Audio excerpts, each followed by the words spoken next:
విశ్వ గారు మీరు కాయిన్ ఒక్క నిమిషం కాయిన్స్ పొగిడితేనే ఎందుకు ఇస్తున్నారు?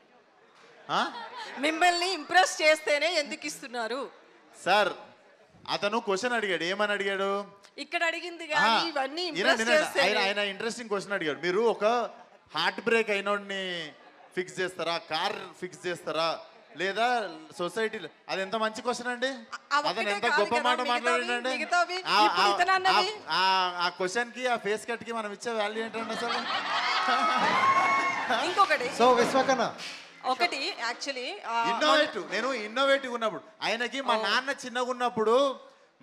చిన్నగా ఉన్నప్పుడు నిజంగా అది రియల్ కొడితే మా నాన్నమ్మ తీసుకెళ్ళి కరాటే క్లాస్ లో జాయిన్ చేసింది. ఆయన రీసెర్చ్ నచ్చింది నాకు, ఇక్కడ R&D నచ్చింది. సో ఇన్నోవేటివ్ ఉన్నప్పుడు ఇస్తున్నది. అండ్ ఆయన మహానుభావుడు, ఆయన ఎంత గొప్ప విషయం చెప్పారా? ఎవరికి తెలియని పాయింట్ చెప్పారు. సరే, అయితే మొన్న ప్రీ రిలీజ్లో వరంగల్లో మాట్లాడుతూ ఇకపై క్రిటిక్స్ గురించి కానీ నా ట్రోలర్స్ గురించి కానీ ఈ సినిమా తర్వాత నేను మాట్లాడను అన్నారు. ఎందుకు వీళ్ళందరికీ దూరంగా ఉంటానంటున్నారు? దూరంగా ఉండడం కాదు, నేను జస్ట్ ఇన్ఫర్మేషన్ ఇస్తున్నా. నా లెక్క మీరు కూడా మిగిలిన వాళ్ళకి కూడా నేను ఇన్ఫర్మేషన్ ఇస్తున్నా. ఎట్లా అంటే రోల్ మోడల్ అనుకోండి. అంటే ప్రతిసారి ఒకరి మీద ఒకరు చిరాకు పడుతుంటే నాకు నచ్చలేదు. రివ్యూయర్లు ఏమో సినిమా వాళ్ళకి మేము నచ్చం అనుకోవడము, సినిమా వాళ్ళు ఏమో రివ్యూయర్లకు మనం నచ్చడం అనుకోవడం, ఇది ఉండకుండా యాక్చువల్లీ ఎవరి పని వాళ్ళు చేసుకుంటూ వెళ్ళిపోదాం అన్న దానికి ఫస్ట్ శంకుస్థాపన చిన్న అవేర్నెస్ ప్రోగ్రామ్ చేద్దాం అనుకుంటారు. దానికి ఆ రోజు కొబ్బరికాయ కొట్టినట్టు. అంటే ఈ వార్ వల్ల మూవీ అంటే అదే దాని వల్ల మూవీ పోతుందని ఒక ఎనాలిసిస్కి వచ్చారా? లేదు, జస్ట్ అందరు మెంటల్ పీస్. నేను బేసిక్గా ఈ మధ్య మెంటల్ పీస్ ఎట్లా ఇద్దాం అందరికి, పీస్ అదేంటి మెంటల్ పీస్ ఎట్లా స్ప్రెడ్ చేద్దాం, ప్రశాంతంగా బతుకుడు ఎట్లా అని అందరికీ కొంచెం మార్గదర్శిలా మారుతున్నా. సో ఆ రోజు ఆ తరుణంలో చెప్పిన మాట అది. ఈ సినిమాలో మెయిన్ పాయింట్ ఒకటి ఉంది. అది అసలు బేసిక్గా కొంతమందికి తెలుసు, మీ టీంకి, మీ యూనిట్కి, మీడియాలో కొందరికి. అది అసలు బయటికి రాకుండా ఎలా ఆపగలిగారు? అంటే మెయిన్ పాయింట్ ఎక్కడొకక్కడ రివీల్ అవుతుంది కదా. ఐ థింక్ అది ఆపడం అనేది ఎట్లా ఆపగలిగారు? ఒక 10 మంది బాడీ గార్డ్లను పెట్టినాం సార్. దానికి మీరు చెప్పకండి సార్, ఆ టాపిక్ తీసినప్పుడల్లా నాకు ప్యాక్ అవుతుంది. సరే, ఎవరు చెప్పి తప్పుతారు? బేసిక్గా ఆ మెయిన్ పాయింట్ బయట రివీల్ చేస్తే కొంచెం ఫ్రెష్ కంటెంట్ లాగా వస్తుండొచ్చు కదా. ఇప్పుడు లేదు అది చెప్పొద్దు, మీకు 20 సెకండ్ అర్థమవుతుంది. ఇప్పుడు జనాలు ఏమనుకుంటారు తెలుసా, నా మానాన్ని నేను మాడిపోయిన దోశ తింటుంటే అసలు ఆ పాయింట్ ఏంటి, ఆ పాయింట్ ఎందుకు చెప్పట్లేరు?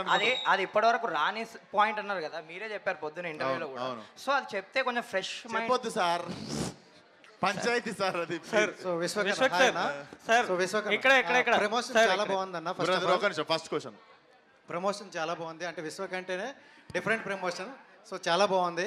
అంటే విశ్వక్ గారు ఏ స్క్రిప్ట్ ఎంచుకున్నా ఇన్వాల్వ్ అవుతారని బాగా అందరికీ తెలుసు. సో మెకానిక్ అనే స్క్రిప్ట్ ఎంచుకునేటప్పుడు మెకానిక్ అనే వాళ్ళు ఎక్కువగా అంటే ఫెయిల్యూర్ అవ్వచ్చు, ఫ్యామిలీ ప్రాబ్లమ్స్ అవ్వచ్చు, ఇలాంటి అయిన వాళ్ళు ఎక్కువగా మెకానిక్ అనే జాబ్ ఎంచుకుంటారు అండ్ వాళ్ళు 100% చేస్తారు. సో మీరు ఈ స్క్రిప్ట్లో ఇన్వాల్వ్ అయ్యేటప్పుడు అలాంటి పూర్ పీపుల్ నుండి కానీ అలాంటి పర్సన్ నుండి కానీ తెలిసిన ఒక పాయింట్ ఏదైనా ఉందా? ఈ సినిమా నుండి సార్ నేను తిరిగిందే చాలా నేను తిరిగిన సర్కిల్ మెకానిక్లు కాదు అసలు. నేను వేరే సర్కిల్ నేను తిరిగింది దిల్సునార్లా. ఇవన్నీ నాకు కొత్త కాదు. బేసికల్లీ సినిమాలో యాక్టింగ్ చేయడానికి ఈజీ అయింది నా చైల్డ్హుడ్. బట్ సినిమాకి మెకానిక్ మాత్రం ఈయన్నే. చాలా మంచి మెకానిక్, చాలా గట్టిగా బోల్ట్ గీల్ట్ ఫిక్స్ చేసి మంచి షోరూమ్ బండి తయారు చేసిండు. ఐ థింక్ లాస్ట్ 2 క్వశ్చన్స్ అని చిల్లేదాం. తెలుగునండి.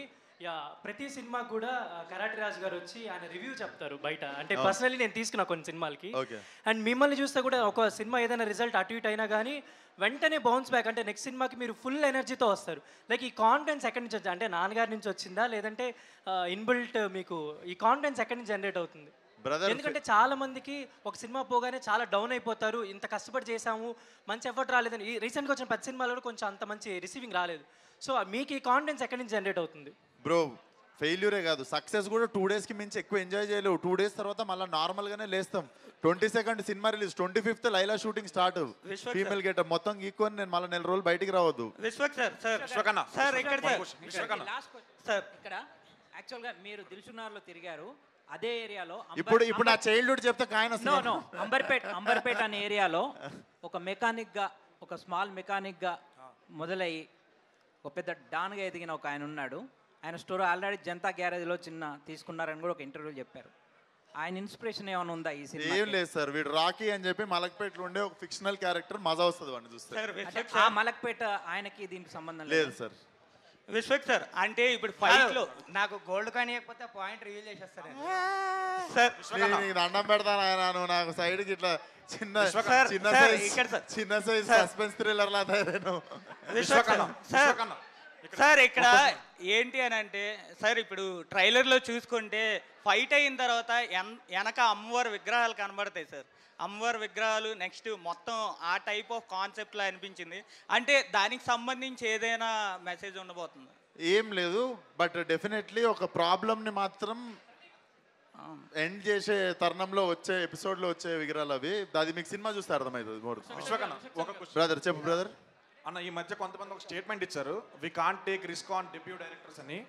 సో మీ ఫిల్మోగ్రఫీ చూస్తే most of your films are with debut directors. And ఆయన ఒక సినిమా చేశారన్న అసోసియేట్ డైరెక్టర్గా, బలం ఎప్పుడు అనే సినిమా. ఆ సినిమా నేను చూశాను, మెడికల్ మాఫియా పైన ఉంటుంది. Very good film, but proper budget లేక అది అంతగా ఎక్కువ రీచ్ అవ్వలేదు. బట్ ఈ సినిమా మీరు ఆయన దగ్గర నరేషన్ విన్నప్పుడు మీరు ఏం నమ్మారు ఆయన దగ్గర? అండ్ ఇంకోటి ఏంటంటే ఆయన ఇప్పుడు డైరెక్షన్ చేసేసారు కాబట్టి మీరు ఆయన స్కిల్స్కి ఎంత రేటింగ్ ఇస్తారు ఇప్పుడు? నేను ఐ విల్ గివ్ 9.9 ఇస్తా. అండ్ నేను నరేషన్కి కూడా నేను 5 minutes అన్నా తీసుకున్నానా? నువ్వు నరేషన్ అయిన తర్వాత 5 minutes అయినా తీసుకున్నానా? Less than 5 minutes I said okay to him. Long right అనుకుంటా. Let's wrap up with last 5 questions. ఎందుకంటే ఐ వాంట్ పర్సనల్ లెవెల్కి వచ్చి కూడా I want to interact with everyone. And dinner కూడా చేయాలి, అందరూ చిల్ కూడా కావాలి కాబట్టి.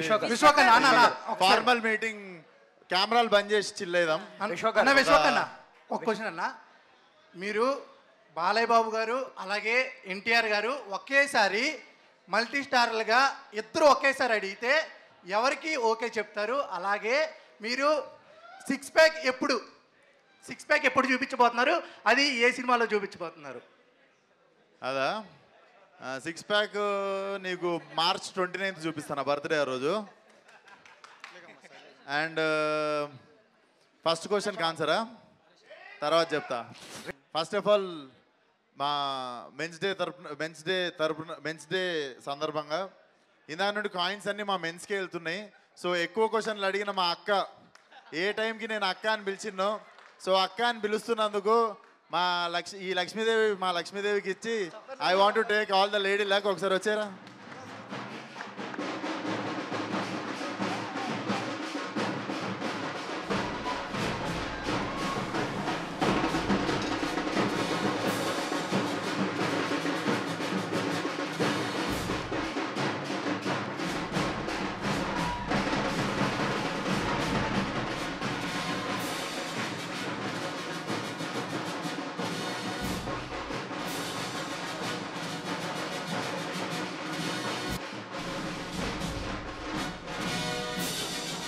I think it was a great evening.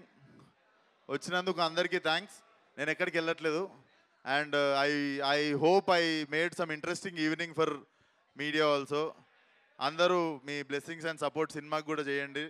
నచ్చితే బీ ఓపెన్, మీకు అనిపించింది చెప్పేయండి సినిమా గురించి. బట్ సినిమా మీ అందరికి నచ్చుతుందని చాలా గట్టి నమ్మకం.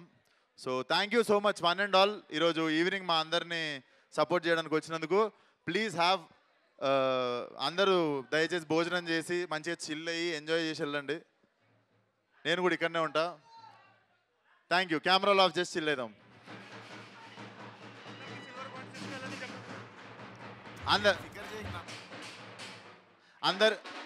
అందరికి నా తరపున చిన్న టోకెన్ ఆఫ్ గిఫ్ట్ సిల్వర్ మా శేఖర్ అన్న ద్వారా వచ్చేస్తుంది. And thank you so much one and all once again. Thank you.